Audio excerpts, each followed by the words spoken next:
नांदेडमध्ये संगीता ताटे यांनी जिल्हाधिकारी कार्यालयासमोर आत्मदहनाचा प्रयत्न। नांदेड येथे आंचल मामिडवार आणि मयत सक्षम ताटे यांची आई संगीता ताटे यांनी आज दि. 25 डिसेंबर 2025 जिल्हाधिकारी कार्यालयासमोर आत्मदहनाचा प्रयत्न केला।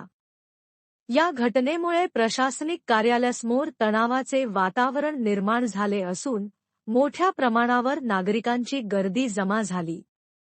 संगीताच्या तक्रारीनुसार पोलिसांनी त्यांच्या मुलांसंबंधी प्रकरणात आवश्यक ती कारवाई केली नाही, यामुळे ती एवढ्या कठोर पावळीवर उतरली। आत्मदहनाच्या प्रयत्नात असताना संगीता ताटे यांनी जोरदार घोषणा करत पोलिसांवर कारवाई करण्याची मागणी केली। पोलीस प्रशासनाचा दोन आरोपी असलेल्या पोलीस कर्मचाऱ्यावर कारवाई झालीच पाहिजे।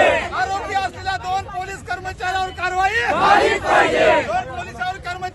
दोन पोलीस कर्मचाऱ्यावर कारवाई झालीच पाहिजे। सांगितलं होतं जे मेन दोन पोलीस आहेत माही दासलवार आणि धीरज कोमुलवार हे मेन गुन्हेगार आहेत, त्यांना अटक झाली पाहिजे। तरी त्यांनी आतापर्यंत 4 दिवसामध्ये काहीच केले नाही। आम्ही त्यांना 24 तारखेचं सांगितलं होतं, 24 तारीख आली, शेवटी त्यांनी काहीच केलं नाही। आम्ही आता आमच्या जीवाचं बरं वाईट करून घेताना पोलीसवालीने आमच्या हातातली मॅचेस घेतली, जातीवर तिने शिवीगाळ केली, तरी आम्ही आज संध्याकाळपर्यंत आमच्या जीवाचं काही ना काही करून घेणारच आणि त्याचे जिम्मेदार जे आम्ही अर्ज दिलेले आहेत ते सर्वजण राहतील त्याचे जिम्मेदार। आजचा उद्याचा दिवस आम्हाला जर न्याय नाही भेटला तर उद्याचा दिवस आमचा शेवटचा राहील। उद्या सकाळ होईपर्यंत आम्ही दिसणार नाही। आजचा दिवस आमचा शेवटचा आणि याला जबाबदार पुरा प्रोसेशन राहील।